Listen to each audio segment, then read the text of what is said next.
राम राम मित्र। तो आज हम उड़ाएंगे तितर। तो हम जा रहे पंधाना हमारे बहादुर घोड़े के लिए डीजल लेने।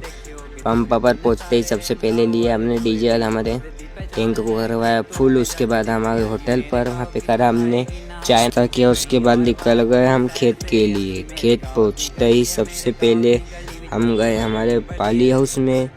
पाली हाउस में आने के बाद हमने ली हमारे ट्रैक्टर के पाली हाउस में जो खिल्ले पड़े हुए थे वो खिल्ले उठा के हम आ गए हमारे तालाब पर। तालाब पर आते ही सबसे पहले हमने देखा कि हमारे तालाब की पाल पर चूहों ने कर दिया था छेद।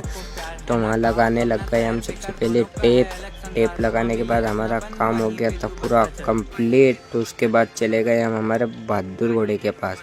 बहादुर घोड़े के पास आते ही सबसे पहले हमने देखा तो हमारा बहादुर घोड़ा बंद हो गया था, वो धक्का प्लेट था, इसलिए हम लाए दूसरा ट्रैक्टर। दूसरा ट्रैक्टर लाने के बाद हमने लगाई टोचन लगाते ही हमारा बहादुर स्टार्ट होता ही उसके बाद में डाला उसकी टंकी में हमने डीजल। बहादुर घोड़े की टंकी फुल करने के बाद हमने उसमें लगाई सीडील लगाने के बाद उसमें डाले हमने घी। हमने फिर घी डालने के बाद हमने सीडील को चालू कर दिया। उसके बाद हमारा बोना हो गया था तो हम गए अस्तरिया, वहाँ से लानी थी हमको ट्राली हम लेके आ गए खेत में ट्राली ला के हमने खड़ी करी। और उसके बाद हम गए हमारे बाबा टिल्लू के पास। बाबा टिल्लू के पास आते ही सबसे पहले डाला उसमें डीजल। बाबा टिल्लू की टंकी कर दी हमने फुल।